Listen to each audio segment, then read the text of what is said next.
Third down and 20. We're going to be bringing up a ton of clips here on what we expect to see from the Super Bowl. Whether you are an avid football fan and want to debate me on some of the stuff in the comments on what you think is going to happen, or whether you agree or disagree with some of the clips I'm going to bring up, or you're just a casual fan, maybe you can pick some things up so that you can sound like you're a big football guy at your Super Bowl shindig. I don't know what's going on with COVID, whether or not people are going to be going to Super Bowl parties. Pressure mom and dad out there just talking about these concepts and be like, dang, what a football guy. Yeah, what a football guy. All right, so we're going to start off with the Chiefs defense against the Bucs offense, the Brady side of things. And if you watch a lot of Chiefs games, you may have noticed that the Chiefs defense is a blitzing defense. This is a team that likes to bring pressure, especially on third downs, especially when teams are behind the chains. So this is kind of a thing that during the season, the Bucs kind of struggle with, and especially in the beginning of this game. So what the Chiefs like to do is I actually forget who exactly is blitzing. So they're going to have guys come in here, right? You're going to have your standard 4-man rush, right? Well, I messed this one up already. Jesus. Got to get my head in the game. I think he takes the center. So standard 4-man pass rush. And what they do on these blitzes, they'll bring 6 guys. So they'll blitz this linebacker to take this guard, and then loop this linebacker around almost on a stunt, like what you do with a tackle end stunt, to try and create space for a blitzing linebacker. And this is really creative what they do, because you'll have 6 in protection a lot of times. I think it's Brady or the running back that'll block here.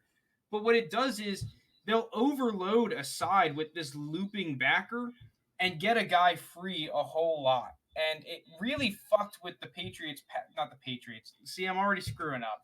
The Bucs pass pro in this game. Yeah, you'll see, here he come. They'll loop this linebacker around. And even though the Bucs, if we go back and count 1, 2, 3, 4, 5, 6 in pass pro for 1, 2, 3, 4, 5, 6 rushers, you get a numbers advantage by using this little loop with your linebackers in the blitz. And it really gave him fits all game. As you can see, they're unable to come up with this completion on the outside.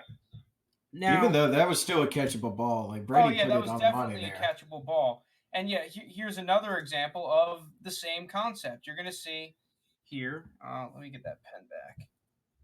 Let me get that pen. Oh, geez. Here we go. Yeah, you're going to see you're going to get a blitz over here and loop this linebacker in here. And you're going to see these guys. It ends up, they're going to bring Gronk in here to pass protect. So you still have 1, 2, 3, 4, 5, 6 guys against 1, 2, 3, 4, 5, 6 rushers. It's just they have. How do I erase this thing? There we go. You have 4 on the right side against 3. Does that make sense? No, against 2. Against these 2. You have like basically 4 against 2, and then these 4 against these 3. I'm screwing it up, but you get the point, all right? I'm screwing up the numbers, but you get the point. You loop a linebacker around, and then you get a guy free. You're going to see another example of it here. They bring in Gronk to pass block, but it's not enough because they don't have the slide the right way. He gets free, messes up the timing in the throw, bang, incompletion. Now, this isn't going to work all the time, though, because the Bucs can shift their line to the side they think that the rush is going to come from. They can use a running back like in the first clip to take that looping linebacker that's looping around and use a guard for that first blitzing linebacker. And then the other big thing, as we've seen in both of these clips, and like you pointed out, you have to be able to cover one-on-one on the outside. If you can't cover guys like Evans, Godwin, AB if he plays, Gronk, one-on-one when they go outside, because they'll have usually a rat. Like on this play, this is Tyrann Mathieu. They just have one-on-one all around the field, and they're just saying, Tyrann Mathieu, go find the football. But this works because of guys like L'Jarius Sneed and whatnot making plays on the outside. Breeland, Sneed, that kid from Fenton from South Carolina. Fenton. Because the Chiefs have had such an upgrade in their secondary this year, they've been able to do this, and you've seen how much better their defense is. So let's get into it. Keys for the Chiefs defense in the Super Bowl for them to win. Get these linebackers free. Get these pass rushers free. When it's 6-on-6 in pass protection, turn it into a 6-on-5 with how you scheme up your blitzes like you did the last game. Second thing for the Chiefs defense, win your one-on-ones on the outside. L'Jarius Sneed, Breeland, Fenton, other corners, safeties against the tight ends in pass coverage. You got to win your one-on-ones. If you don't win your one-on-ones, these blitzes aren't going to get home. Brady can get the ball out really quickly. You need to make him just look one guy who's hot, win that one-on-one. And then the last one is probably Tyrann Mathieu. It could be someone else, but someone's got to make the big play for this defense. If they're able to get home, someone's got to take the ball away from Brady and the Bucs, create a turnover, get off the field in these crucial third downs. Someone's got to do it if the Chiefs want to have the success that they have been having on defense. You got anything you want to add for the Chiefs' defensive keys, Mr. Steed? No, I think you hit it on point there. It will be a challenging test for the corners, even though they've already played once. It's just that, these are very talented receivers. I'm still not sure if AB's playing or not. I don't think he is, which is huge blow for them. You still got to think of like an X Factor guy who could be like Scotty Miller, who, recently said he's faster than Tyreek Hill. You know what? I think I kind of believe him. This guy can fly. And I think he might be a tough one to keep up with. And from this point on the season throughout the playoffs, I think Brady and Scotty Miller have kind of found a interesting little hookup. It's X factor.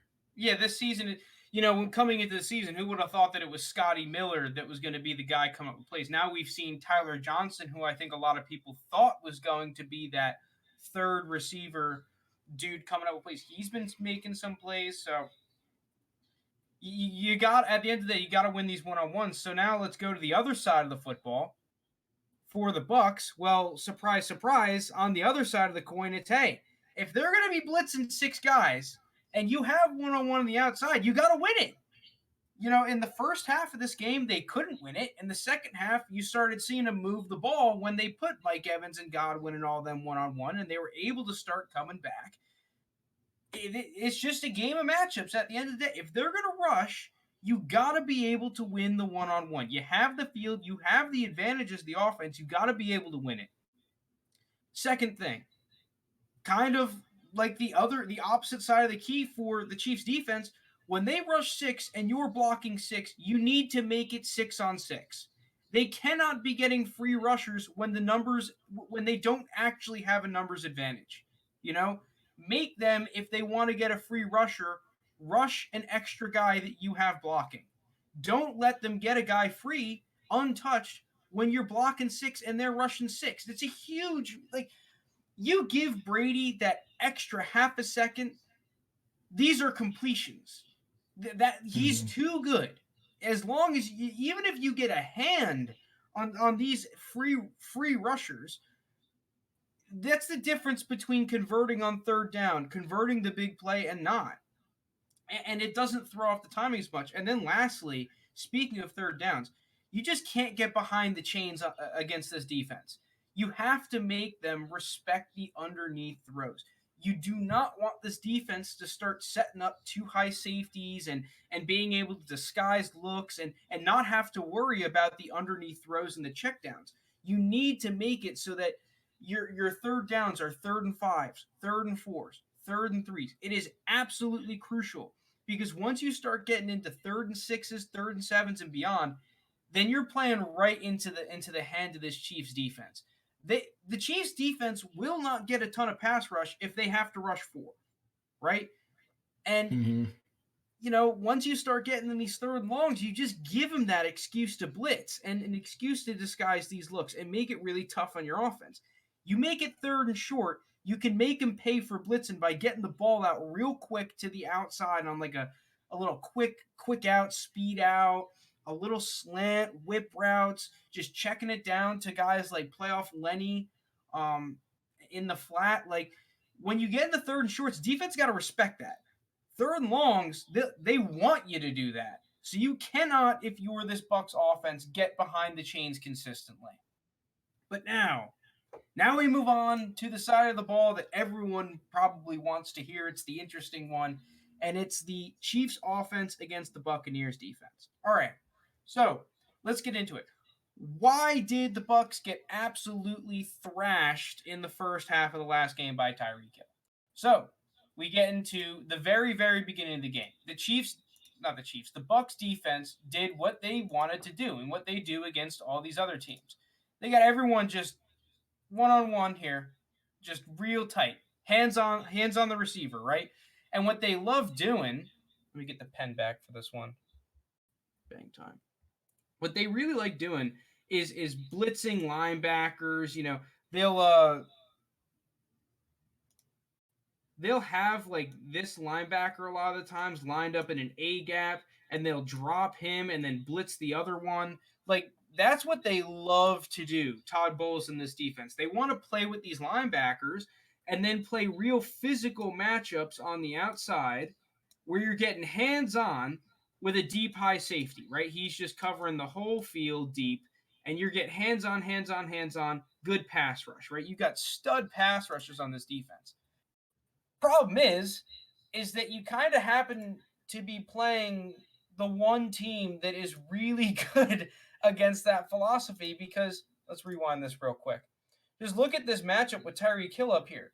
Carlton Davis doesn't get a hand on. Mm-hmm. You can't do that, especially when you got Patrick Mahomes throwing the ball. Like you look at both of these, even though you got Robinson a little bit open down here, both of these corners get hands on.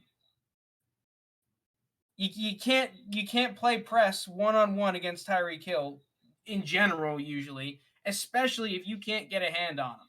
You have to disrupt that route. You cannot let him get a free release with only safety help in the middle. He will eat you up, and he did. So then what did they do? All right, well, we did a similar kind of thing, but let's just play off coverage here. Let's give him 10 yards. Okay, if we can't get a hand on, we'll play pretty tight on these other guys.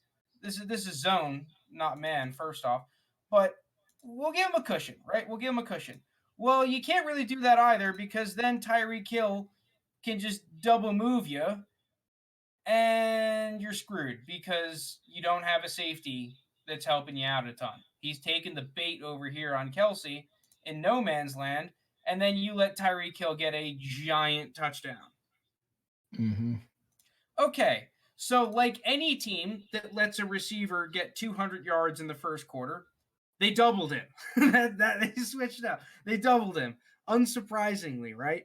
So the real question is, how did they double him? How did they switch? Well, the first thing that we saw is that they started shifting zones towards Tyreek Hill, which wasn't necessarily a huge positive, because this is a huge play that happened. This is kind of a busted coverage down here, but you can see, hey, we have Tyreek Hill covered. We got a bracket guy underneath and over the top. We just kind of let the other fast guy, Mecole Hardman, run open down the field. But at the end, you'd rather have Mecole Hardman running deep than Tyreek Hill, right? Like, yeah.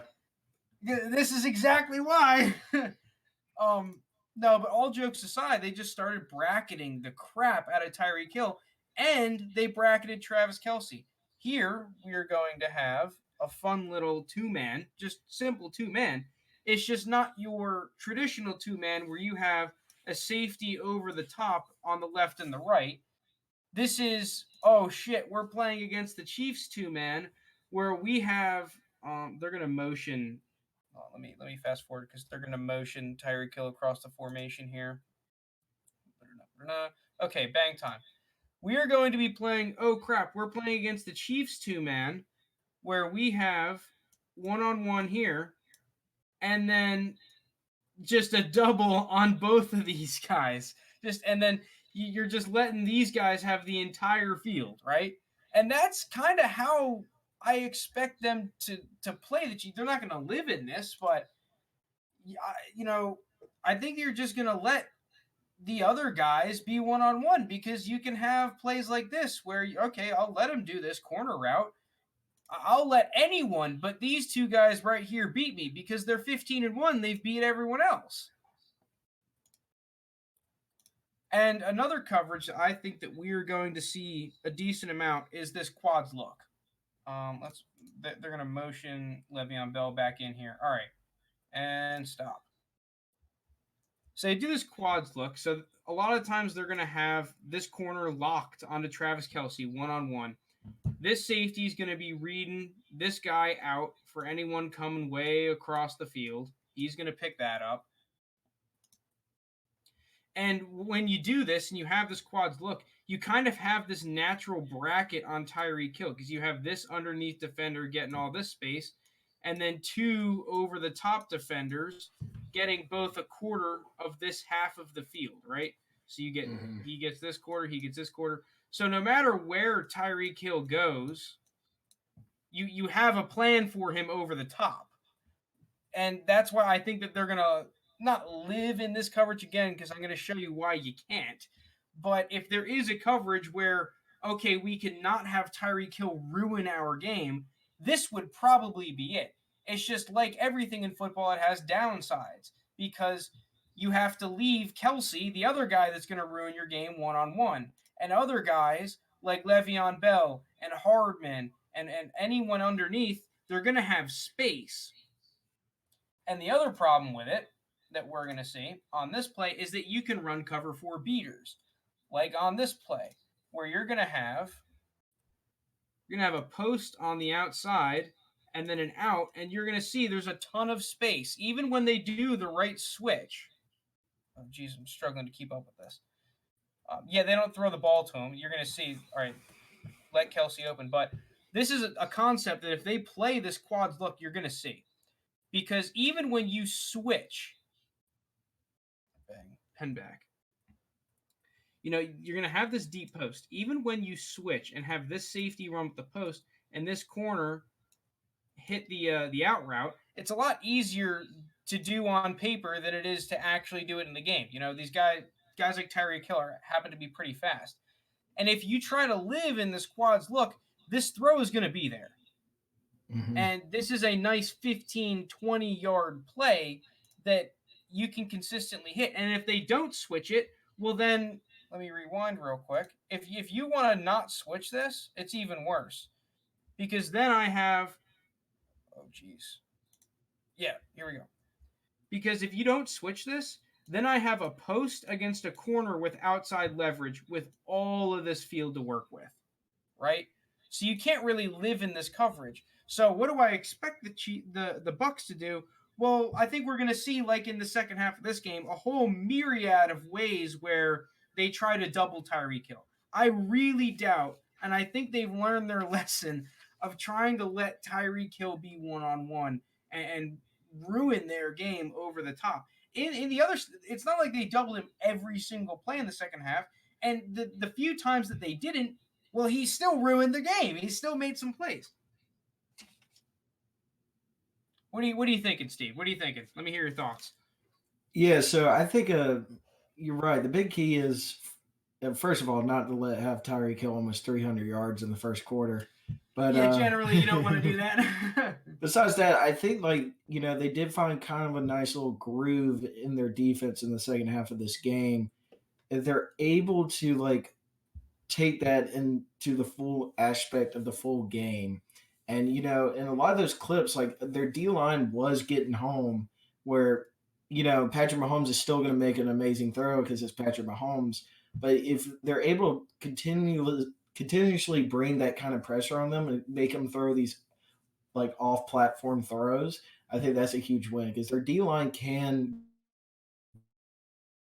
get to the quarterback. We all know that. And it's going to come up after that. It's just the corners are going to have to step up.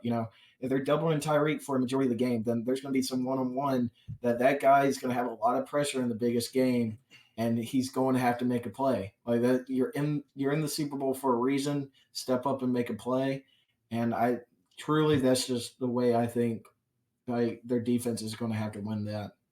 Yeah, like so my prediction for this Bucks defense is that we're gonna see them play it like we've seen other defenses try to play the Chiefs, is that you're gonna let them have some of those underneath type of throws, like instead of trying to do that 2-man double where you double Kelsey and Tyreek Hill and let everyone else one on one the entire field. You can't do that. You can't do that consistently. Only a handful of plays you can really get away with that. So I do think we're gonna see Tyreek Hill bracketed with an over under, a zone over the top, and a zone underneath, or man underneath with a safety over the top, so that you kind of force the Chiefs to work their way down the field. And then when the field shrinks up in the red zone, that's where the key comes in. You need to stop this team in the red zone. It is imperative that you do not allow the big play and you can get some stops in the red zone. And then the other keys that I have for the Bucks defense is you can't have penalties. And the first two Mm. drives of this game, they had 3 offsides penalties. You can't do that. The Chiefs are good enough normally. You start giving them free yards and turn third and mediums and third and longs into third and shorts, and you allow them to have, instead of a 2nd and 7, a 2nd and 2, where you basically get a free shot play. That'll kill you as a defense. And the other thing is you just got to make Mahomes uncomfortable. You need to switch up the coverages so that he doesn't know what you're doing on the back end. You need to get home when you rush with your pass rushers, guys like Shaquille Barrett, Jason Pierre-Paul. I know this is cliche because you beat any quarterback doing this, but you are going to have to be able to get a pass rush only rushing 4 guys. You're going to Hmm. have to do it not necessarily consistently, but you need to have those plays where Patrick Mahomes takes a 10-yard sack so that it just gives you that cushion as a defense to where you're like, hey, all right, the over the top threat is really the only thing we have to worry about. We'll just play everything in front of us, get off the field, and then we control the game and control the football.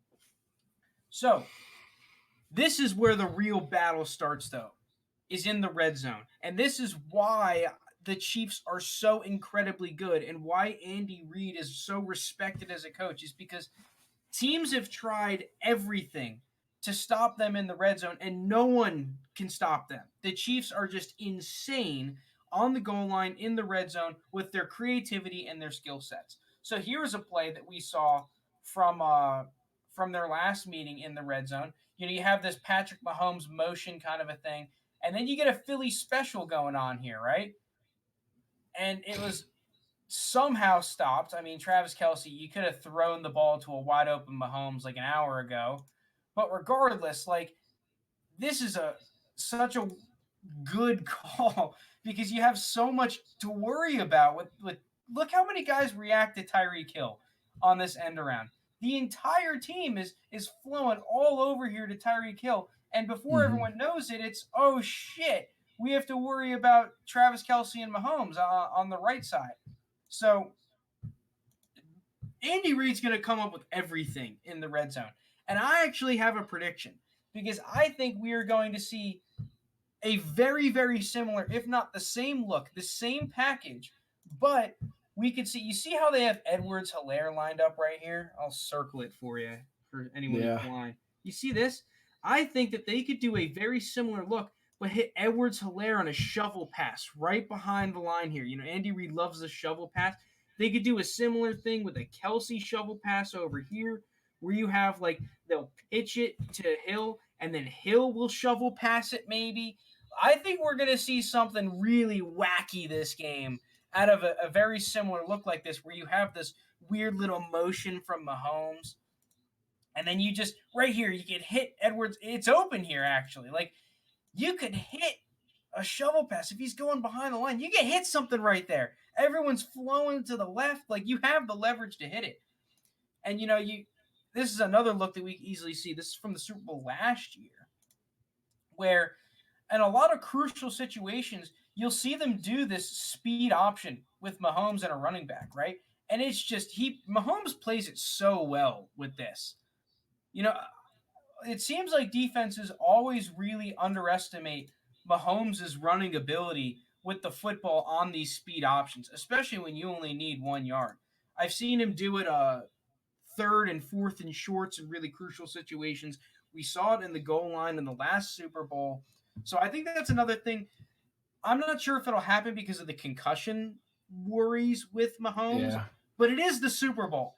So if a defense isn't expecting it, I could easily see the Chiefs trying to do it here. So, hold on, let me get back. There we go. So keys for the Chiefs offense. Someone step up. Le'Veon Bell, Mecole Hardman, Sammy Watkins, Demarcus Robinson, CEH. One of you guys is going to have to step up this game and be big and make some plays. Last week in the AFC Championship, it was Mecole Hardman who made some plays. Can he do it again? Can one of these running backs do it again? Next thing, you got to be able to consistently run the ball well against these six-man boxes. If the Bucks are going to play coverage and play two high safeties and lighten up the box against the running threat from the Chiefs and just say, hey, we'll let anyone but Mahomes throw it on us, you got to be able to run. We got to get these 4, 5, 6+ yard carries against a defense that doesn't respect our running game. We have to do it. And that's kind of what was happening in the second half of last game when the Chiefs weren't able to move the ball. The Bucks kind of just sold out coverage, and the running attack was kind of inconsistent. They had a couple of good runs, but a lot of the runs against the light box were only 2 or 3 or a handful of yards. You need to be able to run the ball against the light box. And lastly, what has made this team so good, you have to continue to do it, score in the red zone. You have to cash in the red zone. You cash in the red zone, the Chiefs will win this game. Yeah, easily. And I like the point you brought up with the running game. I I I think Clyde could have a huge game, and I would like to see him get involved as like kind of like maybe like they're not putting their soul like thought into Clyde Edwards. I mean, you drafted this guy in the first round, and what better time to pop out than just in the Super Bowl? Because we've seen it like last year with who was it, Damian Williams. He had a really good Super Bowl, so maybe Andy Reid can have some attest to that with a more talented running back. I mean, dude, if you're the Bucks, who are you going to let beat you? The Chiefs running game or the Chiefs passing game? I'm choosing the running game every Yeah, day of the yeah, week. And that also yeah, includes the extension of the run game. That little like shovel pass stuff to Tyreek Hill and Mecole Hardman. Like we saw Mecole Hardman had a big like 51-yard run the last game. This Bucks, you got to stop that. Like if Patrick Mahomes is so good, he's going to make plays. Make that the only let hmm them make plays running the football. Don't let them make plays with those little bullshit shovel pass kind of a stuff. If you can beat Andy Reid's creativity, then you can beat the Chiefs. There's no way you're going to beat Patrick Mahomes. You just have to make sure that Patrick Mahomes is the only guy that's making plays. So that if you get a Chiefs team that only puts up 24, 27 points, Bucks can win this football game. You just gotta. yeah, It's more about mitigating than it is shutting down. You're not shutting down this team. They're too good. They have too many weapons, right? But you have to mitigate them when it gets in the red zone. Make it tough on them. Don't let Andy Reid scheme up good looks and good plays against your defense. You have to be the one setting the tone and having these inherent advantages. Don't let the Chiefs have the inherent advantage with the numbers and how they scheme up with formations and personnel groupings. yeah. I And the agree. Bucks have a defense that can do it. They got two Yeah, insanely talented linebackers. Their D backs, yeah, Carlton Davis got crapped on, but he had a phenomenal playoffs. Winfield's a good player. They have the pass rushers. Like they have the talent to do it, to mitigate. And they did yeah, in they that really second do. half.